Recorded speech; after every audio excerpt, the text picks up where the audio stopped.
Hello বন্ধুরা, welcome to my channel গল্পঝুরি। সবাই কেমন আছো? ভালো আছো তো? আমাদের থ্রিলার গল্প কিন্তু জমে উঠেছে। সাব ইন্সপেক্টর অনিরুদ্ধ বেরিয়ে পড়েছে রীতিকার খোঁজে। তার ফোন ট্রেস করে উপস্থিত হলো এক গুদাম ঘরের সামনে, এবং হঠাৎই ভেতর থেকে শোনা গেল একটি মেয়ের চিৎকার। তাহলে চলো ঝটপট আর দেরি না করে শুরু করি আজকের পর্বটি। গুদামের ভেতর থেকে একটি মেয়ের চিৎকার করার গলা শুনে সাব ইন্সপেক্টর অনিরুদ্ধ দৌড়ে ভেতরে গেলেন। সেখানে গিয়ে তিনি দেখলেন একজন মাঝবয়সী লোক দাঁড়িয়ে আছে, হাতে তার ছুরি, আর রীতিকা বাঁধা অবস্থায়। তাকে দেখে লোকটা ঘুরে দাঁড়ালো। পুলিশ? অনিরুদ্ধ বন্দুক তাক করলেন। ছুরিটা ফেলে দাও। লোকটা হেসে বলল, আপনারা দেরি করে ফেলেছেন। সে রীতিকার দিকে ছুরি তুলল। ঠিক তখনই গুলির শব্দ। লোকটা মাটিতে লুটিয়ে পড়ল। রীতিকা অবশ্য বেঁচে গেল, কিন্তু তদন্তে আরো ভয়ঙ্কর তথ্য বেরোল। লোকটা একা কাজ করছিল না, তার ফোনে পাওয়া যায় আরো কয়েকজনের নাম্বার, আর একটা message, next target confirmed. Aniruddha বুঝলো ব্যাপারটা অতটা সহজ নয়। এর পিছনে নিশ্চয়ই কোনো বড় চক্র আছে। তখন রীতিকাকে হসপিটালে ভর্তি করা হয়েছে। শারীরিকভাবে সে এখন স্থিতিশীল, কিন্তু এই ঘটনার পর মানসিকভাবে এখনো আতঙ্কে কাঁপছে। সাব ইন্সপেক্টর অনিরুদ্ধ সেন তার সামনে বসে আছেন। তুমি কি লোকটাকে আগে কখনো দেখেছো? এ কথা জিজ্ঞাসা করতে রীতিকা মাথা নাড়ল। না, কিন্তু একটা জিনিস অদ্ভুত লেগেছিল। সেটা কি?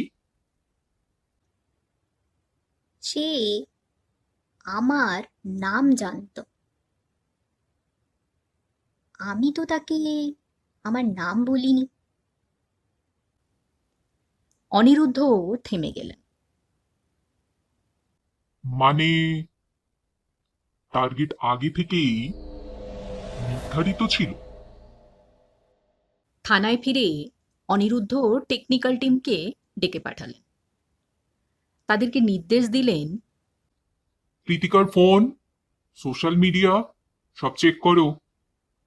গত এক সপ্তাহে কে কে তার লোকেশন বা রুটিন জানতে পারে। কয়েক ঘন্টার মধ্যেই একটা চমকপ্রদ তথ্য বেরোল। রীতিকা গত সপ্তাহে একটা নতুন ফুড ডেলিভারি অ্যাপ ইনস্টল করেছিল। একটা ছোট লোকাল অ্যাপ। অ্যাপটা বারবার লোকেশন অ্যাক্সেস চাইছিল,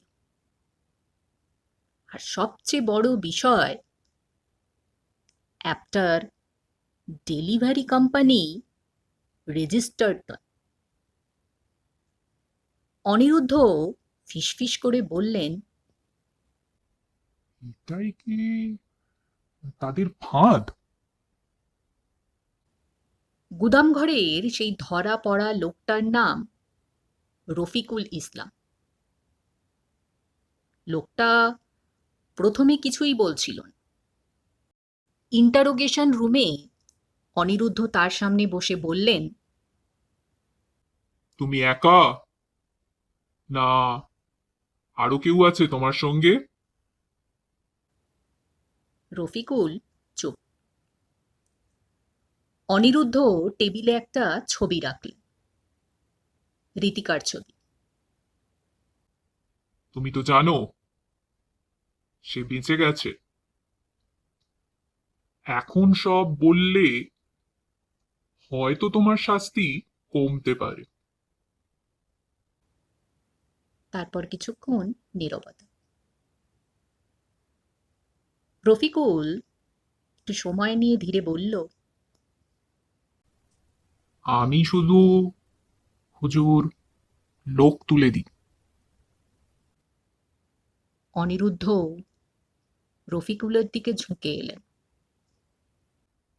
তা সেটা কার জন্যে?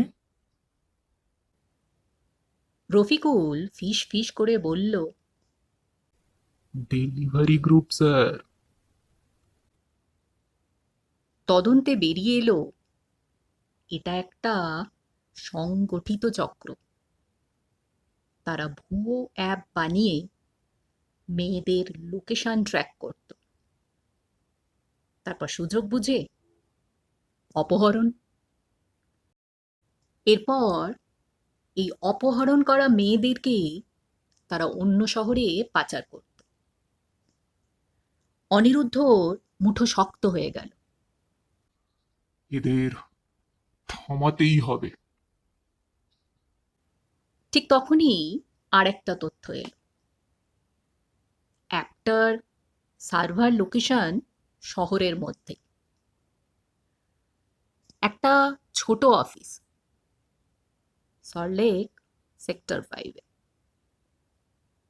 কিন্তু আশ্চর্যের বিষয়, আরো কি কি আশ্চর্যজনক খবর এলো ইন্সপেক্টর অনিরুদ্ধ সেনের হাতে, তা জানতে আগামী পর্বটি আপনাদের অবশ্যই শুনতে হবে। খুব শীঘ্রই হাজির হব এই গল্পের তৃতীয় পর্বটি নিয়ে। ততক্ষণের জন্য আজকের গল্পটি যদি আপনাদের ভালো লেগে থাকে তবে অবশ্যই একটি লাইক করবেন। আর সকল নতুন শ্রোতা বন্ধুদের কাছে অনুরোধ থাকবে গল্পঝুরি চ্যানেলটিকে সাবস্ক্রাইব করে পাশে থাকার জন্য। তাহলে আজ আসি, দেখা হচ্ছে খুব শীঘ্রই। নমস্কার।